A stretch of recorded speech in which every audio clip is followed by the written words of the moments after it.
To my channel. Exercise 14.3 question number 2 का जो first part है वो है triangle with both line and rotational symmetry of order more than 1। तो ऐसी ट्रायंगल का नाम बताएंगे जिसमें लाइन और रोटेशनल सिमेट्री का ऑर्डर मोर देन 1 हो, जिसमें जो लाइन ऑफ सिमेट्री हो वो भी मोर देन 1 हो और जो रोटेशनल सिमेट्री है वो भी मोर देन 1 हो, तो वो होगी इक्विलेटर ट्रायंगल। तो इक्विलेटर जो ट्रायंगल है उसकी ऑल साइड्स इक्वल होती है। तो इसको कैसे लिखेंगे? ये जो इक्विलेटर ट्रायंगल है इसमें जो लाइन ऑफ सिमेट्री बन रही है, एक तो इसके सेंटर की तरफ से बन रही है, तो जब ये सेंटर की तरफ से दिया तो इस हाफ पोर्शन को जब हम फोल्ड करेंगे तो ये हाफ पोर्शन इस पोर्शन को पूरी तरह से ओवरलैप कर लेगा। तो ये एक बन गई। ऐसे ही अगर इस साइड से लेंगे तो ये हाफ पोर्शन इस पोर्शन को पूरी तरह से ओवरलैप कर लेगा। ऐसे ही ये थर्ड यहाँ से लेंगे तो यहाँ पे जो लाइन ऑफ सिमेट्री है वो कितनी आ रही है? 3। आगे इसका रोटेशनल सिमेट्री देखते हैं। तो रोटेशनल सिमेट्री के लिए यहाँ पे मैं डॉट लगा देती हूँ। तो इसको 360 के एंगल से जब रोटेट करेंगे तो ये फिगर हर साइड से इक्वल ही होगी। तो रोटेशनल सिमेट्री निकालने के लिए पहले उसका एंगल देख लेते हैं। इसको 360 के एंगल से घुमाएंगे और ये जो साइड्स है वो कितनी है? 3 है, तो 3 से डिवाइड कर लेते हैं। ये आ गया 120 डिग्री। तो 120 के डिग्री के एंगल से इस फिगर को तीनों साइड घुमाएंगे। तो पहले ये डॉट यहाँ से यहाँ तक घुमाएंगे तो ये जो डॉट है जो यहाँ पे है वो इस साइड आ जाएगा। जब उसको अगेन यहाँ पे 120 के एंगल से रोटेट किया है तो जब इसको 240 के एंगल से रोटेट करेंगे तो ये डॉट यहाँ पे आ जाएगा। उसको अगेन जब हम 360 के डिग्री के एंगल से रोटेट करेंगे तो ये डॉट यहाँ पे आ जाएगा। तो इसका जो रोटेशनल सिमेट्री है वो आ रहा है 3। तो इन जो लाइन ऑफ सिमेट्री है उसका भी ऑर्डर 3 आ रहा है और रोटेशन सिमेट्री उसका भी ऑर्डर 3 आ रहा है। तो इसका मतलब ये मोर देन 1 है। सेकंड का सेकंड पार्ट देखते हैं। A triangle with only line of symmetry and no rotational symmetry of order more than 1। तो ऐसे ट्रायंगल का नाम बताएंगे जिसमें जो लाइन ऑफ सिमेट्री है वो 1 हो और जो रोटेशनल सिमेट्री है उसका ऑर्डर नॉट मोर देन 1 होना चाहिए। तो यहाँ पे ये आइसोसेलेस ट्रायंगल दी है। तो आइसोसेलेस जो ट्रायंगल है उसकी दो साइड्स इक्वल होती है। तो ये दो साइड इक्वल दी हुई है तो इसकी जो लाइन ऑफ सिमेट्री होगी वो सेंटर की तरफ से होगी। तो ये इसकी लाइन ऑफ सिमेट्री कितनी आ जाएगी इसमें? 1। तो अगर मैं इस साइड इसकी लाइन ऑफ सिमेट्री लूंगी तो ये जो चोंच है वो उस साइड थोड़ी एक्सटेंड हो जाएगी, तो ये इस फिगर को पूरी तरह से ओवरलैप नहीं कर पाएगी। तो यहाँ पे जो लाइन ऑफ सिमेट्री है वो सिर्फ 1 होगी। तो इसकी रोटेशनल सिमेट्री देखते हैं। तो जब इसको 120 डिग्री जब इसको रोटेट करेंगे 120 डिग्री के एंगल से तो ये फिगर सेम नहीं होगी। तो ये जो पार्ट है ये दो साइड स्मॉलेस्ट साइड्स है और ये बिगर साइड है। तो ये जो छोटी साइड्स है वो यहाँ पे आ जाएगी और ये जो बिगर साइड है वो यहाँ पे होगी। तो यहाँ पे ये रोटेट नहीं हो पाएगी। ऐसे ही उसको नीचे की तरफ ये 120 डिग्री के एंगल से घुमाया। ऐसे ही अगर इसको 240 डिग्री के एंगल से घुमाएंगे तो ये जो छोटी साइड्स है वो नीचे आ जाएगी और जो बड़ी साइड है वो यहाँ पे होगी। तो ये भी फिगर इस फिगर से मैच नहीं करेगी।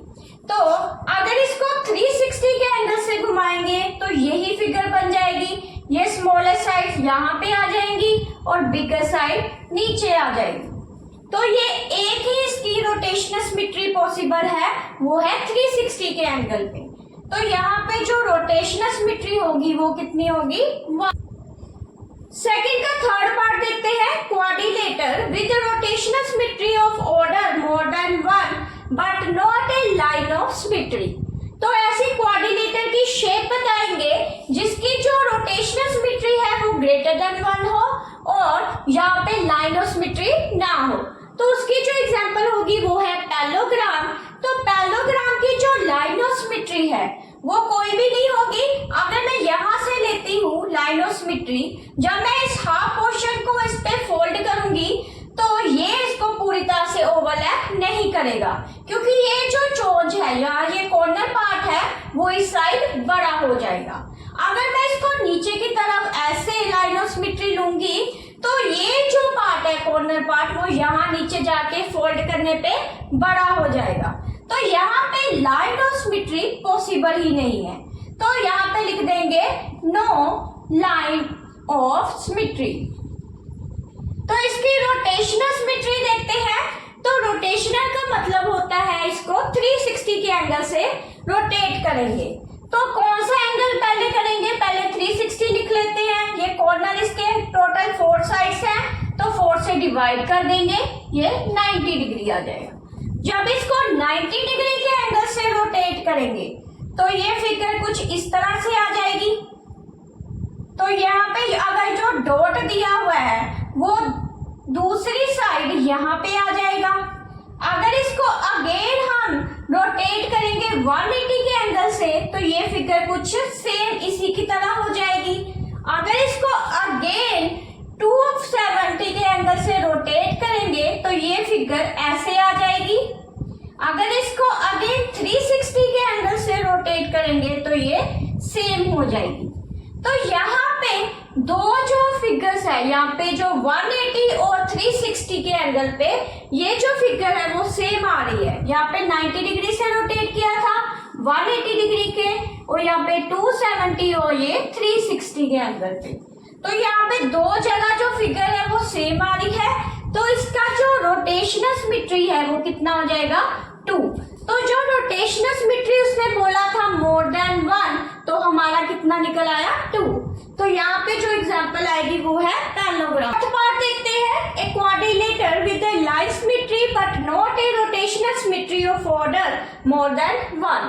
तो ऐसी क्वाड्रिलेटर की हम टाइप बताएंगे जिसमें लाइन ऑफ सिमेट्री तो होगी बट जो रोटेशनल सिमेट्री है वो एक से ज्यादा नहीं होनी चाहिए।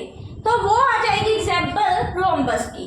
तो क्वाड्रिलेटर का मतलब होता है कोई भी 4 साइड की फिगर।